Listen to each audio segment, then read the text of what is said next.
Ko može da odoli domaćim krofnama? Pokazat ću vam kako da ih napravite savršeno mekane i lagane. Za pripremu vam je potrebno 400 ml toplog mlijeka, 50 ml ulja, 13 g suvog kvasa ili 40 g svežeg, 1 kašika šećera, 1 prsuklad soli, 2 cela jaja, 750 g brašna. U toplo mlijeko dodajemo kvasac i šećer. Dobro promešamo pa dodajemo polovinu brašna.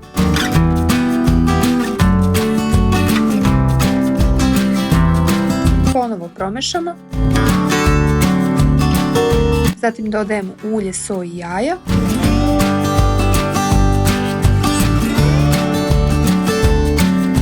Sve dobro sjedinimo, a na kraju dodajemo ostatak brašna i sve dobro izmešamo dok ne dobijemo glatko testo.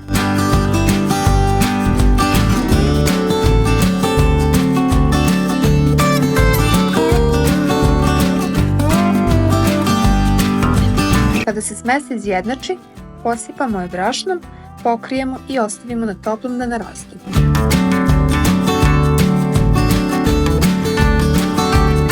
Kada testo naraste, razvlačimo ga na pobrašnjenu površinu, vadimo krofne i slažemo na pobrašnjenu tacnu, pokrivamo ih krpom i ostavljamo da odstoje još 20 minuta pre pečenja. Krofne pečemo na srednjoj vatri pokrivene poklopcem dok jedna strana ne porumeni. Kada se donja strana ispeče, okrenemo krofne i nastavljamo da ih pečemo bez poklopca. Ispečene krofne stavljamo na papirni ubrus da upije višak ulja. Poslužujemo ih tople, posute šećerom u prahu po želji. Uživajte u savršenim mekim krofnama. Prijetno!